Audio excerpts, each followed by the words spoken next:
12 ربیع الاول کے دن کو ہمارے ہاں عید النبی کے نام سے منائے جانے کا کچھ عرصے سے رواج ہوا ہے۔ یہ رواج کچھ زیادہ پرانا نہیں ہے۔ جہاں تک لفظ عید کا تعلق ہے، اس کا انطباق تو اس پر کوئی غلط نہیں ہے، صحیح ہے، اس لیے کہ لغوی طور پر عید کے معنی ہے بار بار لوٹ کر آنے والی شے یا خوشی، ہر سال آنے والی۔ عید الفطر ہر سال آتی ہے، عید الاضحیٰ ہر سال آتی ہے، عاد یعود لوٹنا، تو عید اسی سے بنا، لوٹ لوٹ کر آنے والی، پلٹ پلٹ کر آنے والی۔ اس اعتبار سے تو یہ یقیناً یوم عید ہے، لیکن یہ اصل میں اس کے لیے اس کا استعمال جو ہے یہ بہت ہی تھوڑے عرصے قبل شروع ہوا ہے، یہ کوئی قدیم بات نہیں ہے۔ اول تو یہ کہ حضور کی ولادت جو ہے 12 ربیع الاول متفق علیہ نہیں ہے، حضور کی ولادت کی تاریخ طے نہیں ہے۔ مہینہ تو طے ہے کہ ربیع الاول تھا، اس میں کسی شک و شبے کی گنجائش نہیں،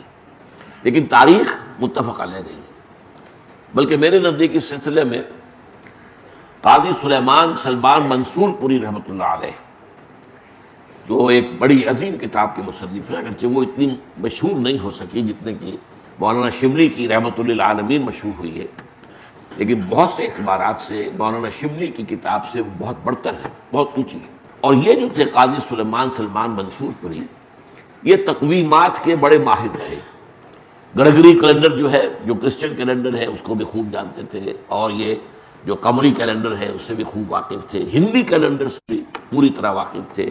اسی طریقے سے یہودیوں کے کیلنڈر سے بھی پوری طرح واقف تھے۔ تو اس میدان میں ان کا خاص چونکہ ایک معاملہ تھا، تو انہوں نے طے کیا ہے یہ، اور میں اسی سے متفق ہوں، کہ حضور کی تاریخ پیدائش 9 ربیع الاول تھی۔ البتہ آپ کی تاریخ وفات متفق علیہ ہے 12 ربیع الاول۔ 12 ربیع الاول اصل میں حضور کے انتقال کا دن ہے، اور یہ مجھے تو یاد ہے اپنے بچپن کے اندر، ابھی میرا بچپن جو ہے کوئی 100 سال 200 سال پرانا تو نہیں ہے، یوں سمجھیے کہ پاکستان کے قیام سے پہلے تک یہ ہمارے ہاں 12 وفات کے طور پر منایا جاتا تھا۔ اس کا نام ہی تھا 12 وفات۔ 12 وفات، 12 ربیع الاول جو حضور کا یوم وفات ہے، اس میں کوئی جشن کا تصور نہیں تھا، کوئی دھوم دھڑکا نہیں تھا، کوئی جلوس نہیں تھے۔ ہاں ضرور ہے کہ کبھی جلسے ہو جاتے تھے، کوئی میلاد کی محفلیں ہوتی تھی، لیکن میلاد کی محفلیں جو ہے وہ صرف یوم ولادت کو نہیں ہوتی تھی، وہ تو گویا کہ ہمارے ہاں کی ایک تہذیب کا ایک جز بن گیا تھا، خاص طور پر خواتین کے لیے، اور وہ تعلیم بالغہ کا ایک اچھا ذریعہ تھا۔ تو اس دن کیا کرتے تھے کہ کھانا پکا کر بڑے پیمانے پر غریبوں کو کھلایا جاتا تھا، بس یہ اس کی ایک جو تھی وہ صورت تھی، باقی یہ کہ اس کے علاوہ کوئی دھوم دھڑکا اور کوئی اس کو عید قرار دینا جو ہے وہ موجود نہیں تھا۔ اس اعتبار سے غور کیا جائے ہمارے لیے ان چیزوں میں سوچنے کا ایک ہے، مقام ہے کہ کچھ چیزیں، البتہ یہ کہا گیا ہے، میں اس میں یقین سے نہیں کہہ سکتا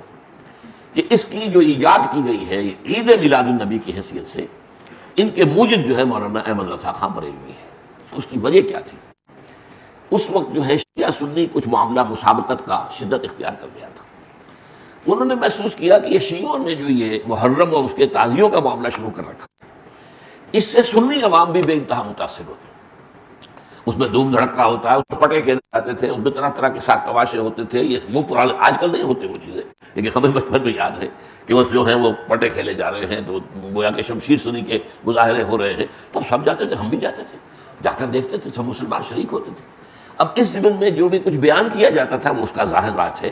کہ ہمارے ذہنوں پر، ہمارے تحت شعور پر اثر پڑ رہا تھا۔ تو یہ جو ہے اس کا ایک مداوع کرنے کے لیے کہ اس کا علاج ہم سنی بھی کریں، تو کوئی ایسی ہی چیز ہونی چاہیے جو لوگوں کی دلچسپی کا ذریعہ بن جائے، موجب بن جائے، اور لوگ اس کے اندر ذوق در ذوق شریک ہوں۔ تو یہ میلاد النبی کے جلوس جو ہیں، ان کے موجد جو ہے مولانا احمد رضا خان بریلوی ہے۔ بہرحال یہ بات تو میں نے ایک ٹیکنیکل انداز سے آپ سے کہی ہے، بہرحال یہ دن خوشی کا دن ہے، ولادت کا دن ہے، تو یہ چند باتیں تو میں نے کی ہیں۔ آج اس عید و میلاد النبی کے نام کے حوالے سے اس کا پس منظر کیا